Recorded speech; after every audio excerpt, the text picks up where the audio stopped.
ለምንድነው ከዶክተር አብይ ጋር የተጋጩት የሚለውን እናምጣ። አንደኛ ኤክስፔክቴሽን ነበራቸው፣ ስልጣን ልናገኝ እንችላለን የሚል ቀቢጸ ተስፋ ነበራቸው። ወይም ደግሞ እንደ ህወሓት ዘመን በተለያዩ አይነት ሁኔታዎች እንገባለን የሚል እንቅስቃሴ ነበር። ኢቭን ጃዋር ምንድነው ያለው? ሁለት አይነት መንግስት አለ አለ። ተመልከት፣ አምባገነናዊ መስመሩ የምትመለከተው ዶክተር አብይ የሚመራው የብልጽግና መንግስትና እኔ የምመራው የቄሮ መንግስት አለ አለ። አቶ ጃዋር ምን ብሎ ጻፈ? ያው ሰደባቸው ምን አላቸውና ከዛ ወደ ራሱ ድርጅት ወደ ኦፌኮ ሄደ። አቶ ጃዋር መሐመድ ወደ ኦፌኮ ሄደና ኦፌኮ እኮ አለ ከ30 እስከ 50 የፓርላማ ወንበር ልስጥ ተብሎ ነበረ። ተቃዋሚ ፓርቲ የሚባሉት አሁን በምርጫ የሚሳተፉት ከደረጃ በታች በሆነ ጨዋታ እየተጫወቱ ለአብይ ለመሾምና ነገሩን ለማስቀጠል የበለጠ ጎጂ ሆነዋል። ከዜሮ ጥቅምም አልፎ ጎጂ ሆነዋል። ከዛ ይልቅ ማጋለጥ ከፈለጉ ያሉበት የትግል ደረጃ ያንን አያሳይም። ኢቭን እኛ በዛ በአስቸጋሪው ዘመን ስናደርገው የነበረው በጣም ባነሰ ሁኔታ ነው የሚንቀሳቀሱት። ሰላም ጤና ይስጥልን፣ እንዴት አላችሁ ውድ ቤተሰቦቻችን? ይህ ዘኢትዮጵያ የዩቲዩብ ቻናላችን ነው። እኔ ደግሞ አማሃ ደገፋ ነኝ። ፕሮግራማችን ወቅታዊ ፕሮግራም። እንደተለመደው በዛሬው ፕሮግራም የኛን ሐሳብ ወደ እናንተ ለማሻገር የሚረዱንን የተለያዩ ቪዲዮዎችን ወደ እናንተ እናሻግራለን። ከዛ በቪዲዮቹ መነሻነት ደግሞ እንዲሁ የኛን ሐሳብም ደግሞ ያጋራናችሁ ቆይታ እናደርጋለን። እንደሚታወቀው በእኛ ቻናል የኛ ሐሳብ ብቻ ወደ እናንተ የሚተላለፍበት አይደለም፣ የእናንተንም ሐሳብ እንወስዳለን። ይሄን ለማድረግ ደግሞ ምቹ የሆነው አጋጣሚ ከታች ባለው የሐሳብ መስጫ ሳጥን በኩል ለኛ የምታደርሷቸው መልእክቶች ናቸው። ስለዚህ በዛ በኩል ሐሳባችሁን፣ አስተያየቶቻችሁን፣ ጥያቄዎቻችሁን ጭምር እያጋራችሁን ከኛ ጋር ትቆዩ ዘንድ የአክብሮት ግብዣችን ነው። ቻናላችንን ሰብስክራይብ ማድረግ፣ የደወል ምልክቱን መጫን፣ ቪዲዮቻችንንም እንዲሁ ሼርና ላይክ ማድረግ ደግሞ እንዲሁ እኛ ከእናንተ የምንጠብቀው የትብብር ስራ ነው። እሱን እንድታደርጉ በአክብሮት እንጠይቃለን። ስለምታደርጉልን የትኛውም አይነት ትብብር ግን ከወዲሁ እጅግ አድርገን ልናመሰግናችሁ እንወዳለን። በቀጥታ ወደ ዛሬው ፕሮግራማችን እናልፋለን። አብራችሁን ቆዩ።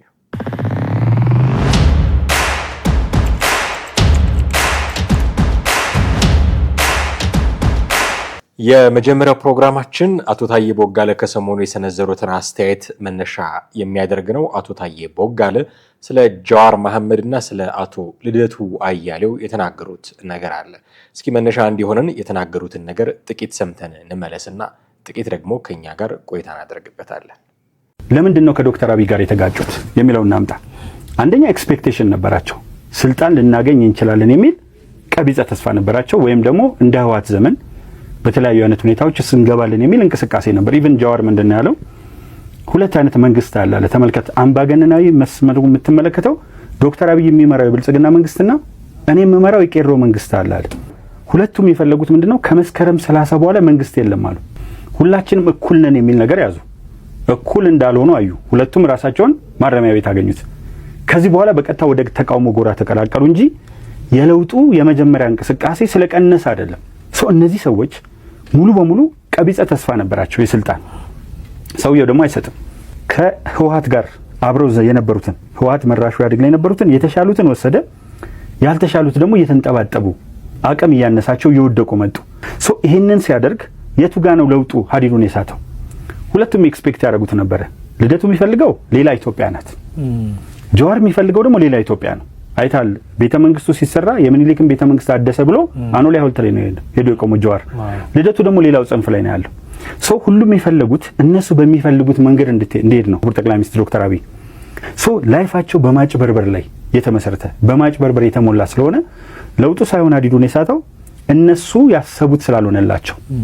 ኦኬ፣ እንደሰማችኋቸው አቶ ታዬ ቦጋለ ለምን ከአብይ ጋር ተጣሉ በሚል ይጀምራሉ ንግግራቸውን። ጃዋርና ልደቱን ለምን ከአብይ ጋር ተጣሉ የሚል ጥያቄ ያነሳሉ። በመጀመሪያ ለምን የግለሰብ ጠብ ይሆናል ነገርየው? ለምን የአብይና የጃዋር ለምን የአብይና የልደቱ ጠብ እንደሚሆን አልገባኝም። አብይ አህመድ ፓርቲ ያላቸው፣ አብይ አህመድ ካቢኔ ያላቸው የመንግስት ባለስልጣን ናቸው። ጃዋር መሐመድ እንደ ግለሰብ አክት የሚያደርግ ቢሆንም የእሱ የሚያራምደውን ሐሳብ የሚከተሉ በጣም በርካታ ሰዎች አሉ። ኢቨን ተቋማትም እንደዚህ የፓርቲም አባል ስለሆነ ጭምር። በዚህ ሚኒስትሩ ልደቱ አያሌው በግሉ የሚንቀሳቀስ ምናምን ቢልም አሉት የሆኑ ግሩፖች አሉት፣ ኢንተረስት ግሩፖች አሉት። የሚያራምደው ሐሳብ ያንን ሐሳብ የሚቀበሉ በጣም በርካታ ሰዎች አሉ። ስለዚህ ጉዳዩ አብይ አህመድ፣ ጀዋር መሐመድ እና ልደቱ አያሌው በመካከላቸው የተፈጠረ የግል ጸብ አይደለም። የነዚህ ሰዎች ጸብ የቤቴን ቀማኸኝ መኪናን ወረስከኝ አይነት ጸብ አይደለም። የነዚህ ሰዎች ጸብ በገንዘብ ወይ በሆነ ነገር የመጣ ጸብ አይደለም። ሪሊ ጸብ ተብሎ ደግሞ አይደንቲፋይ የሚደረግ ነው ወይ የሚለውንም ደግሞ ማንሳት ያስፈልጋል። ጸብ እኔና የሆነ ሰው የምንጣለው አይነት ጸብ የሆነ ተሰዳድቦ ወይ ተደባድቦ አይነት የሚያልፍ ኖ እንደዛ አይነት ጉዳይ አይደለም። ለምንድን ነው ከአብይ ጋር የተጣሉት የሚል ጥያቄ መነሳቱ በራሱ አግባብ ነው ብዬ አላምንም። ምክንያቱም የሚወክሏቸው እሳቤዎች አሉ። እነዚህ ሶስት ሰዎች ሶስቱም የተለያየ አይነት እሳቤ ያላቸው ሰዎች ናቸው። የብዙ ባለስልጣናት የብዙ መሪዎችም የብዙ ተንታኞችም ችግር ይሄ ነው። አገርን የጠቅላይ ሚኒስትር አብይ አህመድ የግል ንብረት አድርጎ መቁጠር አለ። ኦፌኮን የጃዋር የሆነን ነገር የልደቱ አያሌው የግል ንብረት አድርጎ የመቁጠር አካሄድ አለ።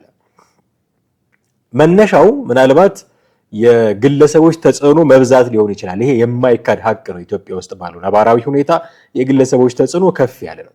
ምንም ያህል ግን የግለሰቦች ተጽዕኖ ከፍ ቢል፣ ምንም ያህል ይሄ ዋን ማን ሾው አይነት ነገር ቢበረታ፣ ስቲል ግን ተቋማትም አሉ በደንብ ኦፕሬት እያደረጉ ነው ወይ ልንከራከርበት የምንችል ነው። ግን ተቋማት አሉ፣ ፓርቲዎች አሉ፣ ያንን እሳቤ የሚጋሩ ደግሞ በርካታ ሰዎች አሉ። ስለዚህ በዛም ማልን በዚህ የግለሰቦች ጉዳይ የግለሰቦች ጠብ አይደለም። እኔ ታዬ ቦጋለ ሲናገሩ በዚህ ደረጃ ጥንቃቄ አድርገው ቢናገሩ የአብይና የጀዋር የልደቱና የአብይ አይነት ጠብ ባያደርጉት ነገሩን ጥሩ ነው።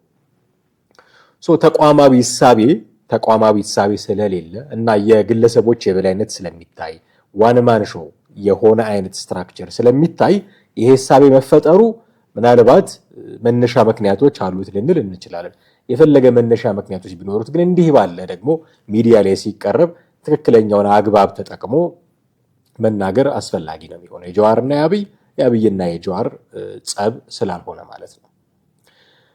የተጣሉት ግን ስልጣን ፈልገው ነው የሚሉት አቶ ታዬ እንደዛ ነው የሚሉት። ስልጣን ፈልገው ጀዋርና ልደቱ ስልጣን ፈልገው ነው የሚሉት። እውነቱን ለመናገር ማስረጃ የለም። ልደቱ አያሌው ስልጣን ፈልጎ ነው የተጣለው፣ ጀዋር መሐመድ ስልጣን ፈልጎ ነው የተጣለው የሚል ማስረጃ የለንም እውነቱን ለመናገር። ስለዚህ አፋችንን ሞልተን እነዚህ ሰዎች የተጣሉት በስልጣን ፍለጋ ነው ብለን ልንናገር አንችልም። እውነቱን ለመናገር ልደቱ አያሌው ኦፈር ተደርጌ ነበረ ብሏል። ኦፈር ተደርጌ ነበረ ግን አልፈልግም አልኩኝ ብሏል። ጀዋር መሐመድም ቢፈልግ የሚያጣ አይመስለኝም ስልጣን ቢሆን ዋና ፍላጎቱ። የእነዚህ ሰዎች ልዩነት የተለያየ ነው።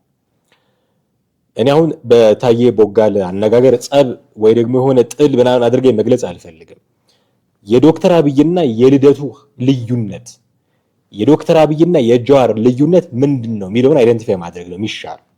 ስለዚህ ልዩነቱ ከልደቱ ጋር ያላቸው ልዩነት የአመለካከት ልዩነት፣ ከጀዋር ጋር ደግሞ ያላቸው ልዩነት ምናልባት የአካሄድም ጭምር ከሀሳብ ልዩነቱ በተጨማሪ የአካሄድም ጭምር ልዩነት ሊሆን ይችላል። ስለዚህ ልዩነታቸው በዚህ አግባብ መገለጽ መቻል አለበት። የልደቱ ሀሳብ እና የዶክተር አብይ ሀሳብ አንድና ያው አይደለም። ዶክተር አብይ አህመድ በግራም ማልን በቀኝ ኢትዮጵያ ውስጥ ህጋዊ ቅቡልነት ያለው መንግስት አለ ብለው ነው የሚያምኑት። ስለዚህ ይሄ መንግስት በምርጫ የመጣ ነው። ልታወርዱት ከፈለጋችሁ በምርጫ ነው የምታወርዱት። ከዚህ በኋላ በኢትዮጵያ ምድር ላይ የሽግግር መንግስት ብሎ ጨዋታ አይሰራም ብለዋል፣ ተናግሯል። እንደዚህ ብለው ልደቱ አያሌው ደግሞ አሁን ኢትዮጵያ ያለባት አደጋ የመጣው በምርጫ አይደለም፣ ስለዚህ በምርጫ አይፈታም፣ የሽግግር መንግስት ያስፈልገናል። ይሄ ግልጽ ልዩነት ነው፣ ጠብ አይደለም። ለምን ነው አይደል? የሐሳብ ልዩነት ነው። ዶክተር አብይ ሌጂትሜሲ አለን፣ ህዝብ መርጦናል፣ 5 ዓመታችንን ስንጨርስ በሌላ ምርጫ ነው የምትቀይሩን የሚል የማይናወጥ አቋም አላቸው። ልደቱ አያሌው ደግሞ በምርጫ የመጣ ችግር አይደለም የኢትዮጵያ ችግር ስትራክቸራል ነው። የኢትዮጵያ ችግር ምርጫ ወለድ አይደለም። ስለዚህ በምርጫ እንፈታው፣ ቁጭ ብለን ተነጋግረን የሽግግር መንግስት አቋቁመን በሱ ነው የምንፈታው። ጠቅላይ ሚኒስትር አብይ አህመድን መተቸት ከጀመረበት ጊዜ ጀምሮ ልደቱ አያሌው አሁን ድረስ አሁን ቅዳሜ ነው ምናምን ያዘጋጃሉ የትዕይንተ ህዝብ አይደለ የኦንላይን እስከዚህ ጊዜ ድረስ ካፉ የማይጠፋው ቃል የሽግግር መንግስት ነው። ስለዚህ እሱ በሽግግር መንግስት ሐሳብ ነው መራመድ የሚፈልገው። ጠቅላይ ሚኒስትሩ ግን የሽግግር መንግስት ሐሳብ ከነጨራሹ ባይምሯቸውም የለም ኢትዮጵያ ውስጥ ካሁን በኋላ አይሞከርም ብለው ሁሉ ተናግረዋል። ይሄ ልዩነት ነው፣ ጠብ አይደለም። ስለዚህ በስልጣን በፈለገ አይደለም፣ በሐሳብ ነው፣ በስትራክቸር ጭምር ነው የሚለያዩት እነዚህ ሰዎች። ከጀዋር መሐመድ ጋርስ በምንድን ነው የሚለያዩት?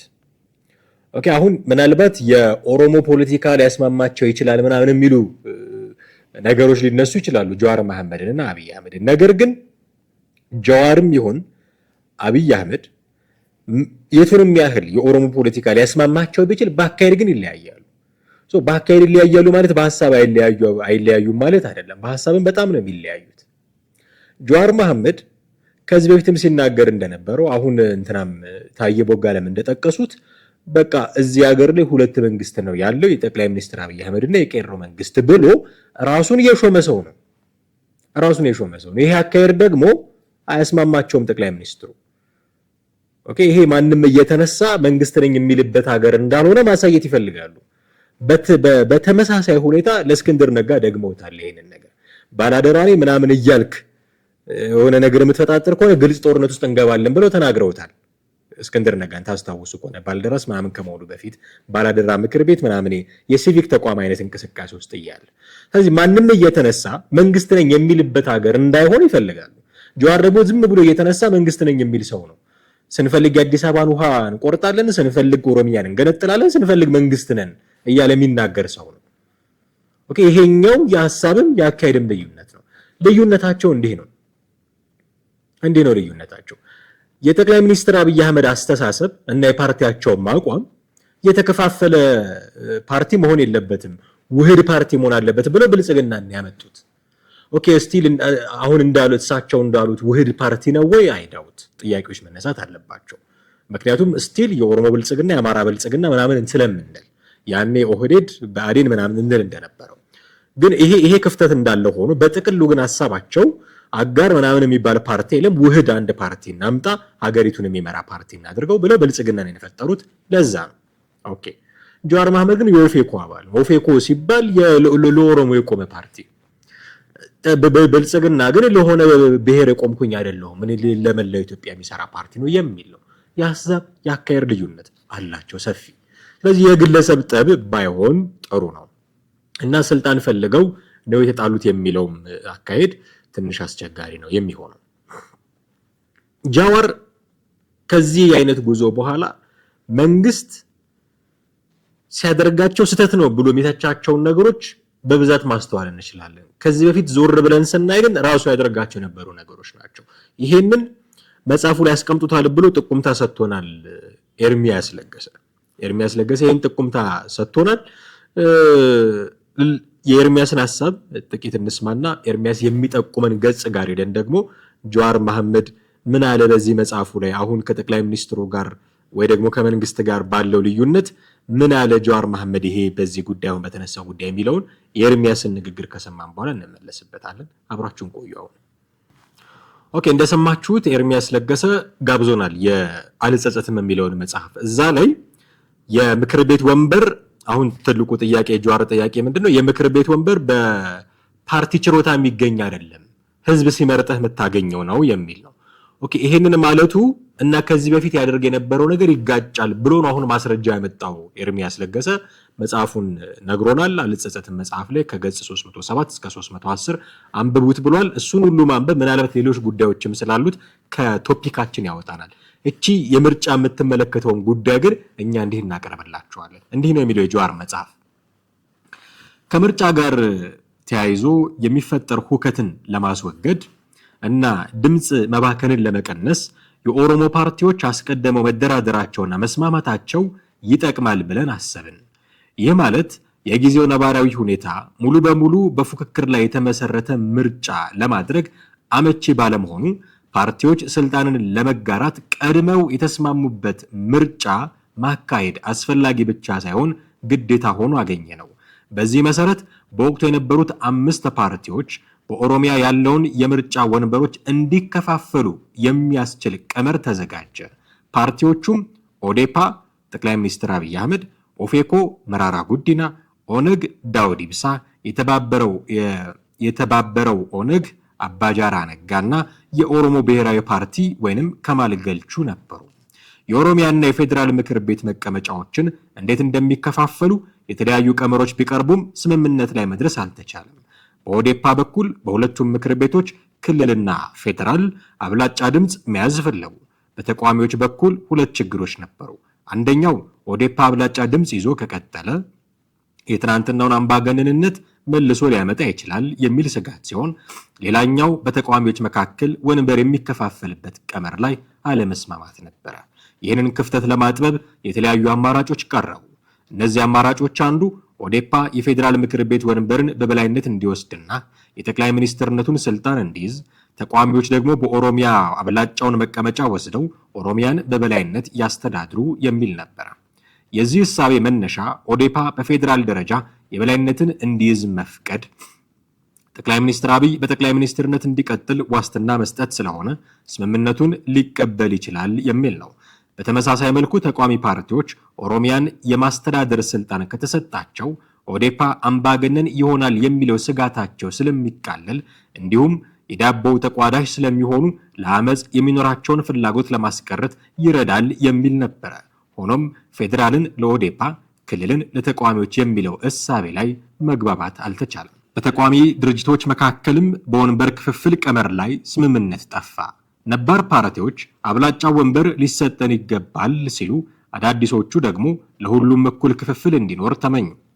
በህዝብ ውስጥ ያላቸውን ያን ድጋፍ ወደ ምርጫ ውጤት ለመቀየር የሚያስችል ድርጅታዊ ቁመና ከግምት ባስገባ መልኩ እንዲሁም የሰጥቶ መቀበልን መርህ በመከተል በተመጣጣኝነት መከፋፈል ላይ መስማማት አልቻሉም። በአብዛኛው ከራሳቸው የማሸነፍ እድልና የተጋነነ ግምት በመነሳት እንጂ እውነተኛ አቅማቸውንም ሆነ ነባራዊ የሀገሪቷን ሁኔታ ከግንዛቤ ለማስገባት ፈቃደኞች አልሆኑም። በኦህዴድ ወይንም ኦዴፓና በተቃዋሚዎቹ መካከል ያለ ልዩነት ብቻ ሳይሆን በለማ መገርሳና በጠቅላይ ሚኒስትር አብይ አህመድ መካከል እየተባባሰ የነበረው መቃቀርም የካውንስሉ ጥረት እንዳይሳካ እንቅፋት ፈጥሯል እያለ ይቀጥላል ጀዋር መሐመድ በአልጸጸትም መጽሐፉ ላይ። ኤርሚያስ ማንሳት የፈለገው ይሄንን ነው። አሁን ጠቅላይ ምንድነው ብልጽግና ፓርቲ ለአብን ለአማራ ብሔራዊ ንቅናቄና ለኢዜማ ወንበር ለቆላቸዋል፣ ለኛም ደግሞ ለኦፌኮ 50 ወንበር ለቅላቸዋለሁ ብሎናል። ይሄ ነገር ስህተት ነው። የህዝብ ድምጽ በፓርቲ ችሮታ በመንግስት ችሮታ የሚገኝ አይደለም፣ ተወዳድረን የምናገኘው ነው ብለን ታውነው እንደ ኦፌኮ ብሎ ጽፏል ጀዋር መሐመድ። የፌስቡክ ገጹን ሄዳችሁ ማየት ትችላላችሁ። ይሄ አለ ኤርሚያስ ለገሰ አንተ ከዚህ በፊት ተሰታደርገው ከነበረው ጋር ይጋጫል። እዚህ ካውንስል ላይ በአስተባባሪነት ጀዋር መሐመድ እንደሚሰራ መጽሐፉ ላይ ተቀምጧል። ኤርሚያስ የገለጸውን ገጽ ሙሉ ለሙሉ ብታነቡት ይሄንን በደንብ ታገኛላችሁ። እኛ የሚመለከተውን ምርጫን የሚመለከተውን ብቻ ስላነሳን ነው እንጂ ከዛ በላይ ከዚያውን ካነበብነው ገጽ በላይ በጣም ለዚህ መንደርደሪያ የሚሆኑ በርካታ ነገሮች አሉ። ጀዋር መሐመድ እንዴት ኢንቮልቭ እንደሚያደርግ እዛ ውስጥ ምን አይነት ድርሻ እንደነበረው በግልጽ የተቀመጠ ነገር ስለሆነ ማለት ነው። ስለዚህ አሁን ጀዋር መሐመድ አልጸጸትም የሚለው መጽሐፉ ላይ ባስቀመጠው መሰረት አሁን ብልጽግና ፓርቲን የሚተችበትን ነገር ራሱ ያደርገው ነበር ማለት ነው። ከምርጫ በኋላ የሚፈጠርን ሁከት ለማስቀረት እንከፋፈል፣ ህዝቡ ቁጭ ብሎ እኛ እንከፋፈል ወንበር፣ ይሄ ለፌዴራል እንትን ነው፣ ይሄ ለክልል መቀመጫ ነው፣ ኦህዴድ ይሄ ይገባዋል፣ ኦነግ ይሄ ይገባዋል ብለው ተከፋፍለው ሁሉ ጨርሷል። በኋላ ስላልተስማሙ ነው ሁሉ። ስለዚህ እነሱ ሲሆኑ ያደረጉት ነገር ጽድቅ፣ መንግስት ሲሆን የሚያደርገው ነገር መኮነን አለበት የሚል ጥያቄ ነው። በመጀመሪያ ደረጃ እኔ ተወዳዳሪ ካላጡ በስተቀር አቅሙ ካላነሳቸው በስተቀር መንግስትም ይሁን ማንም ፓርቲ ሁሉም የምርጫ ክልሎች ላይ መወዳደር አለበት ብዬ ነው ማምነው። ምክንያቱም ህዝብ የመረጠው ነው ወንበር መያዝ ያለበት። ህዝብ የመረጠው ያለ ተወዳዳሪ ገብቶ በሆነ አቋራጭ ምናምን ሞቲቭ ይገባኛል። ምክር ቤት ውስጥ የተለያዩ ድምጾችን ለማሰማት ይገባኛል። ግን ምክር ቤት ውስጥ የተለያየ ድምጽ መሰማት ያለበት በህዝብ ይሁንታ ነው። ህዝብ ሲፈልገው ብቻ ነው። ስለዚህ ብልጽግና ፓርቲ ይሄንን ማድረጉ እኔ ብዙ ምቾት አልሰጠኝም። እውነቱን ለመናገር ቢወዳደር እና ተወዳድረው የተባሉት ሰዎች አሸንፈው ምክር ቤት ቢገቡ እሰየው ነው። በቃ የሆነ ብዙ ድምጾች ቢኖሩ ምክር ቤት ውስጥ ክርክሮች ሞቅ ያሉ ክርክሮች ቢደረጉ በጣም ተመራጭ ነው። ይሄ ክርክር መኖር ያለበት ግን በህዝብ ምርጫ ነው መሆን ያለበት። በህዝብ ምርጫ ብልጽግና ለቆላቸው መሆን የለበት። እንደዛ መሆን የለበትም። ግን ይሄ መንግስት ያደረገው ነገር ብልጽግና ፓርቲ ያደረገው ነገር ልክ አይደለም ማለት እነ ጀዋር መሐመድ ይህንን ለመተቸት የሞራል የበላይነት አላቸው ማለት አይደለም። ራሱ ደግሞ ስላደረገው ይሄው እንዳነበብ ነው መጽሐፉ። እዚህ እንዲህ አይነት ልዩነቶችም ደግሞ ሲመጡ ጀዋር መሐመድና አብይ አህመድ ያላቸው ልዩነት ምንድነው ከሚለው የታየ ቦጋለ ጥያቄ ጋር ስናነጻጽረው እንዲህም አይነት እኔ ሰሆን የማደርገው ልክ አንተ ስትሆን የምታደርገው ልክ ያልሆነ መጥፎ የሚል መታበይም ጭምር ያለበት መሆኑን ልብ ማለት ያስፈልጋል። ሌላኛው ታየ ቦጋለ ሌላኛው ያነሳው ሰው ልደቱ አያሌው ራሱ ታየ ቦጋለ ምናልባት እዚህ ላይ ያልሰማናቸውም እንጂ በተለያየ አጋጣሚ ለህወሓት ስስ ልብ ያለው ሰው ብሎ የሚገልጸው ሰው እንደሆነ ታውቃላችሁ። ስለዚህ ለህወሓት ስስ ልብ ያለው ሰው በሱ ዴፊኒሽን መሰረት አገር የሚጠቅም ሰው አይደለም እንደማለት ነው። ለምንድን ነው ግን ለህወሓት ስስ ልብ አለው ተብሎ የሚታማው ልደቱ አያሌው? እንዲህ ያሉ ንግግሮችን ስለሚያደርግ ነው። እቺን ንግግር እንስማትና አንዳንድ ነገሮችን እናነሳባታለን። እነዚህ ጥንካሬዎቹ በአብዛኛው ከድርጅታዊ ጥንካሬና ከዲሲፕሊን ጋር የተያያዙ ናቸው። ለኢህአዴግ ለአብዛኛዎቹ አመራሮች ፖለቲካዊ ሙሉ ጊዜ ስራ ነው። ይሄ ጥንካሬ ነው። አስተሳሰባቸውን ወደ ህዝብ የማስረጽ ትጋታቸው ትልቅ ጥንካሬ ነው። ህዝብን በዙሪያቸው የማደራጀት የማሰባሰብ ትጋታቸው ትልቅ ጥንካሬ ነው። ዓላማን በግልጽ ተንትኖ በማስቀመጥ ረገድ ትልቅ ጥንካሬ አላቸው። ውስጣዊ ዲሞክራሲ አላቸው። በፓርቲያቸው ውስጥ ራሳቸውን የመገምገም ባህል አላቸው። ጓዳዊ ስሜት በውስጣቸው የመፍጠር ጥንካሬ አላቸው። የተቃዋሚዎቻቸውን ተቀናቃኞቻቸውን የኃይል አስተላለፍ በደንብ አድርገው ብልቱን አውጥተው የመለየትና የመተንተን አቅም አላቸው። ለቆሙለት ዓላማ የጊዜ የጉልበት የገንዘብ ብቻ የህይወት ጭምር መስዋዕትነት የመክፈል ቁርጠኝነት አላቸው። በአገር ደረጃ ስናየው አስደናቂ የሆነ የልማት እድገት አምጥተዋል። ጠንካራ ጎን ነው ከነጉድለቶቹ። አገሪቱን ከውጭ ጥቃት በተለይም ከሽብርተኝነት በመከላከል ረገድ የሚያስደምም ብቃት አሳይተዋል። በዚህ ብቃታቸውን ይቀራል ቀናል። እንደሰማችሁት ነው ልደቱ አያሌው በእንደነዚህ አይነት ሐሳቦች የተነሳ ለህወሓት ስስ ልብ አለው ተብሎ ይተቻል። ልደቱ ላይ ይሄ ስም የገነነው እንዲህ ባሉ ንግግሮቹ ነው የሚለውን እንያዝና ግን ልደቱ እንዲህ እየዘረዘረ የቲፒኤልኤፍን ብቃት የቲፒኤልኤፍን ሚቀና ቀናለው ብሎ ደግሞ የተናገረው ደጊሞተ ቃል አለው። አይታችሁት ከሆነ ይሄ ደጊሞተ ቃል ምንድነው? መጽሐፍ ቅዱስ ላይ ክርስቶስ ሲናገር እውነት እላችኋለሁ እያለ በተደጋጋሚ ይናገራል አይደል? ጉዳዩን አጽንኦት መስጠት ሲፈልግ ነው እንዲህ የሚለው ብለው የመጽሐፍ ቅዱስ ምሁራን ያስተምራሉ። ደጊሞተ ቃል ይባላል እሱ። ልደቱ ያድርጎታል። ይሄንን እቀናለሁ ብሎ ደግሞ አረጋግጦታል። በቲፒኤልኤፍ በህወሓት እቀናለሁ ብሎ ተናግሯል። እና ጥንካሬያቸውን አስተሳሰባቸውን ህዝብ ዘንድ የሚያሰርጹበት መንገድ ኢትዮጵያን ከሽብርተኝነት ለመከላከል ያደረጉትን መንገድ በሙሉ አድንቆ በዚህ እቀናለሁ ብሎ ደግሞታል። ኦኬ ልደቱ አያሌው በህወሓት ይህንን ያህል የሚቀና ከሆነ ለምን ነው በብልጽግና የሚቀናባቸውን ነገሮች የማይነግረን? ለምን ነው የብልጽግና ጠንካራ ጎኖች የትኞቹ ናቸው የሚለውን የማይነግረን? ሁሉም መጥፎ ነው የብልጽግና እጁም እግሩም መጥፎ ነገር ነው። የሆነ ጥንካሬ የላቸውም። ልደቱ አያሌው ኖት ወስዶ ሊማርበት የሚችል ጥንካሬ የላቸውም ይሆን? ወይስ ስልጣን ላይ ስላሉ ወይስ እንደሚባሉ ለህወሓት ስስ ልብ ስላለው ወይስ ሌላ ምክንያት? ለምን ነው ጥንካሬያቸውን የማይነግረን? ከነጭራሹ ምንም ጥንካሬ የሌላቸው ይሄው ስንት ዓመታቸው እኮ ከ2010 እስከ 2018 ዓመተ ምህረት 8 ዓመት ሙሉ አገር እየመሩ ነው። ያለ አንዳች ጥንካሬ 8 ዓመት ሙሉ ስልጣን ላይ አይቆዩም መቼም። ምንድነው ያ ጥንካሬ? አዜ ፖለቲሽያን ሊነግረን ይገባ ነበረ። ሊነግረን አያስፈልግም። እሱ ተቃዋሚ ነው ከተባለ ተቃዋሚ ሆኖ ነው ቲፒኤልኤፍን ሲያደንቅ ሲነግረን እቀናባቸዋለሁ ሲለን የነበረው። ብልጽግና ላይ በብር ነው የሚቀነው። ጥንካሬው ምንድነው የብልጽግና የሚለውን እንደ ተቃዋሚ ፓርቲ አይን ከልደቱ አያሌው መስማት እንፈልጋለን። ልክ ከቲፒኤልኤፍ ላይ እንዳደረገው ማለት ነው። ለምን ስለ ህወሓት ጠንካራ ጎን ብቻ ማውራት እንዳስፈለገ ስላልገባኝ። ህወሓትም ብልጽግናም በየጊዜያቸው ስልጣን ላይ የነበሩ ሀገሪቱን ያስተዳድሩ የነበሩ አካላት ስለሆኑ ከነሱ የሚወስደው ጠንካራ ጎን ካለ የህወሓትን ወስዶ ወይ ደግሞ የላቸውም ከሆነ ወጥቶ መናገር ነው። በቃ እናንተ ለህወሓት ስስ ልብ አለው የምትሉኝ እንዲህ አይነት ንግግሮችን እየሰማችሁ ሊሆን ይችላል። እኔ ለብልጽግና ስስ ልብ የለኝም፣ ምክንያቱም የህወሓት አይነት ጥንካሬው ስለሌሉት ብሎ ወጥቶ መናገር። አለዛ ዝም ብሎ ከሆነ በጣም ይሄ ለህዋት ስስ ልብ አለው የሚለውን ነገር እኔ ያለው ብዬ አላምንም። በነገራችን ላይ የአቶ ታዬ ቦጋለን አመክንዮ እንዲህ አይነት ነገሮች የመጣ ነው የሚለውን ለማስረዳት ነው እንጂ ለህዋት ስስ ልብ አለው ብዬ አላምንም። ለህዋት ስስ ልብ ያለው ሰው ህዋትን እንደዛ አድርጎ የተቻለ ብዬ አላስብም። በጣም በርካታ ንግግሮችን አምጥቶ ማሳየት ይችላል ህዋትን ሲተችባቸው የነበሩት። ግን ወጥቶ ደግሞ መናገር መቻል አለበት። በቃ ከነጨራሹ ብልጽግና ምንም ነገር ጥንካሬ የሚባል የለውም ብሎ አትሊስት መናገር መቻል አለበት ማለት ነው። ከዚህ አንጻር ነው መታየት ያለበት ብዬ ስለማስብ ነው። ፋኖ የራሱ አጀንዳ የለውም ይለናል ቀጣዩ ቪዲዮአችን። እሱን ኤርሚያስ ለገሰ ነው የሚያነሳው ይሄንን ነገር። ፋኖ የራሱ አጀንዳ የለውም ይላል። እስኪ ምን ማለቱ ነው የሚለውን ጥቂት ሰምተን እንመለስ። የአማራው ብሔርተኛ ምንም ነገር የለውም፣ መንጠቅ ነው ስራው። በቃ እኔ በጣም ከማፍርባቸው ነገር አንዱ ይሄ ነው። በነገር የራሳቸው ነገር የላቸውም። የሰው ንጥቅ እሱ ነው አንዱ ችግራቸው። አሞርፈስ ይሄ ቅርጽ አልባም፣ አደረጃጀት አልባም፣ መዋቅር አልባም መቆምም ያልቻሉ በአንድ እግራቸው መቆምም ያልቻሉት ነጣቂ ስለሆኑ ነው። ባይዘው በጣም ነጣቂዎች ናቸው።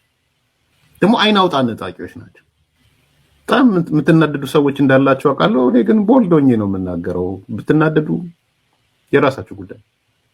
ተመልከቱ። አሁን ፋኖ አንድም ከአማራ ጋር የተሳሰረ ነገር የለውም።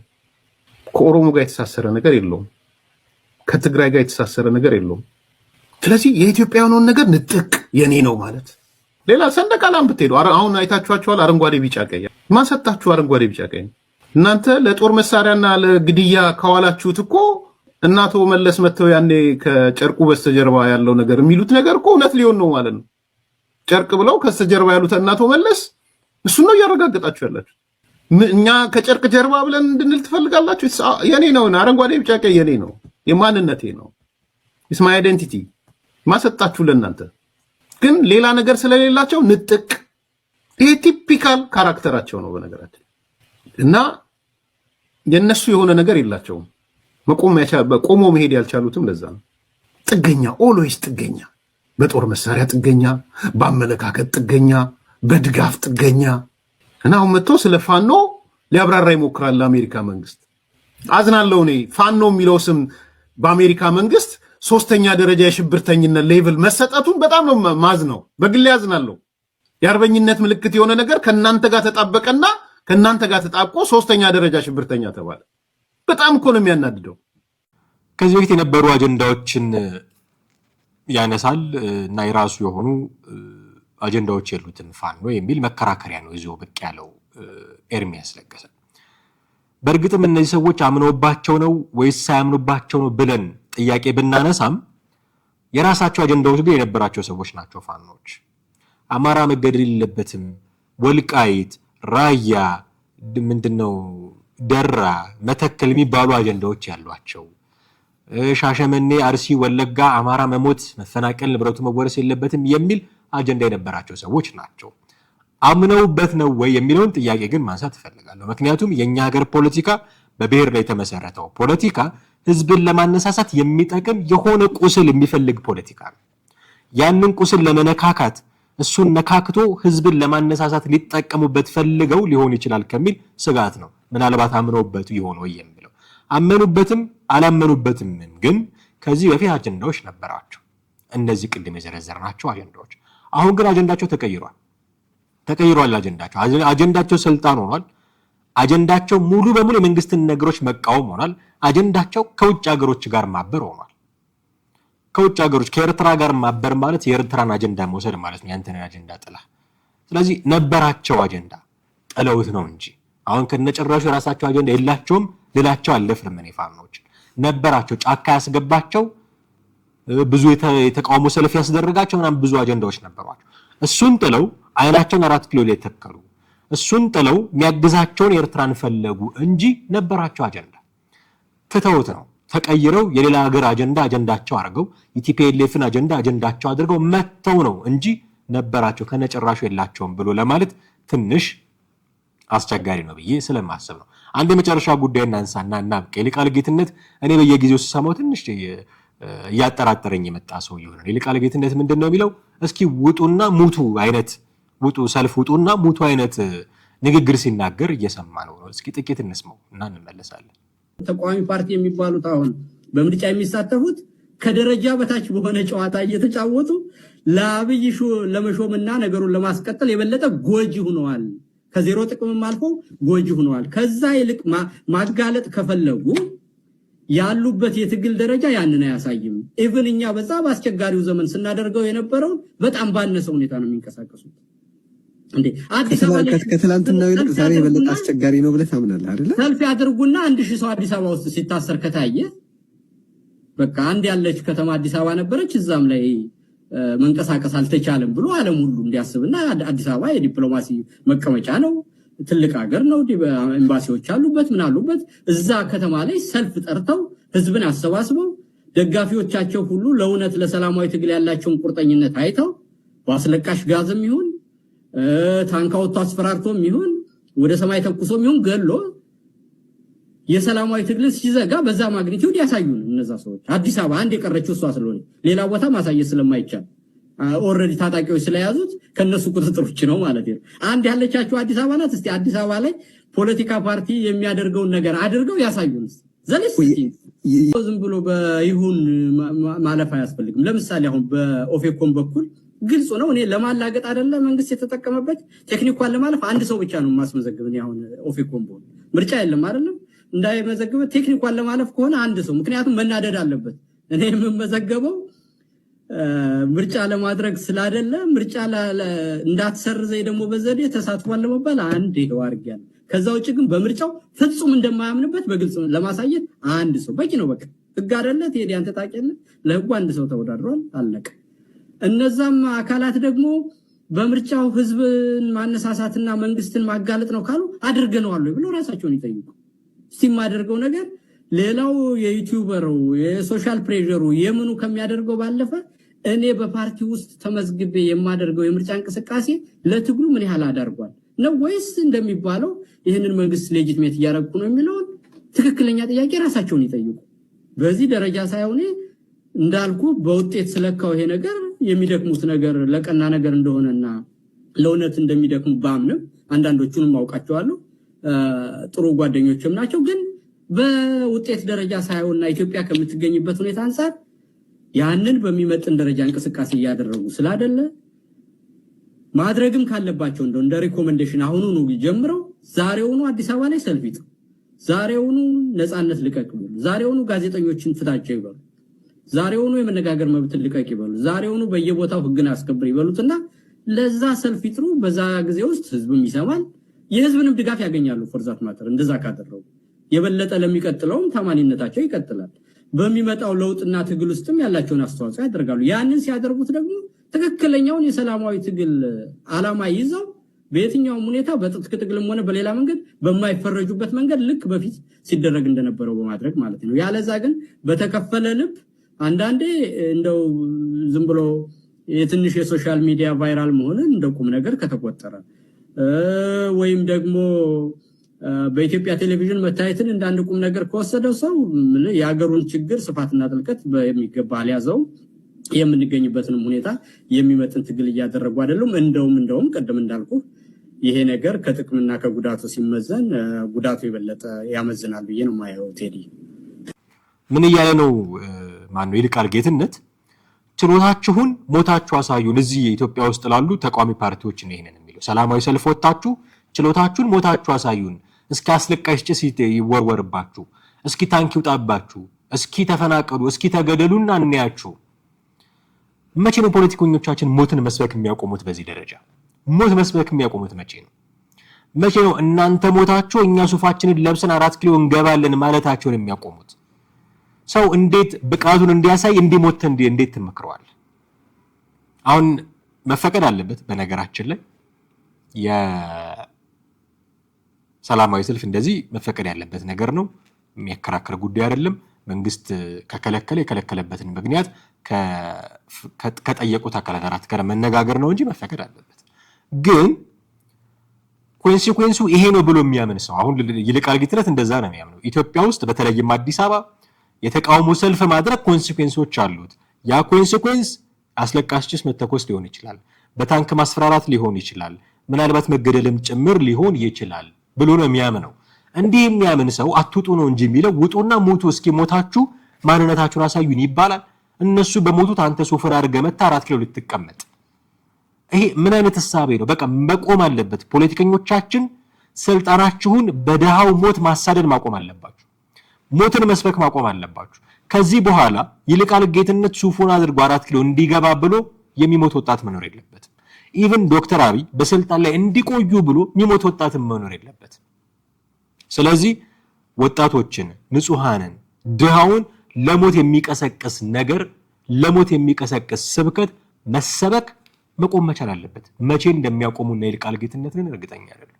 በዚህ ደረጃ እንግዲህ እንዲህ ያለ ንግግርም እየተናገሩ ነው። አገር ውስጥ ያሉት እነ ኢሃፓ፣ እነ ኢዜማ፣ እነ አብን ምን እንደሚመልሱ ለዚህ አላውቅም። የሚሰጧቸው ከሆነና እንዲህ አይነት ጉዳዮች ግን ካሉ እኛም በፕሮግራማችን ምን ሸፍነው ይሆናል ማለት ነው። ውድ ቤተሰቦቻችን እዚህ ጋር ማብቃት ይኖርብናል የዛሬው ፕሮግራማችንን። አብራችሁን ስለቆያችሁ ስለተከታተላችሁን ከኛ ጋር ስለነበራችሁ እጅግ አድርገን ነው የምናመሰግናችሁ። የዛሬውን እዚህ ላይ አብቅተናል። በሚቀጥለው ጊዜ በሌላ ርዕሰ ጉዳይ ደግሞ እንዲሁ እንጠብቃችኋለን።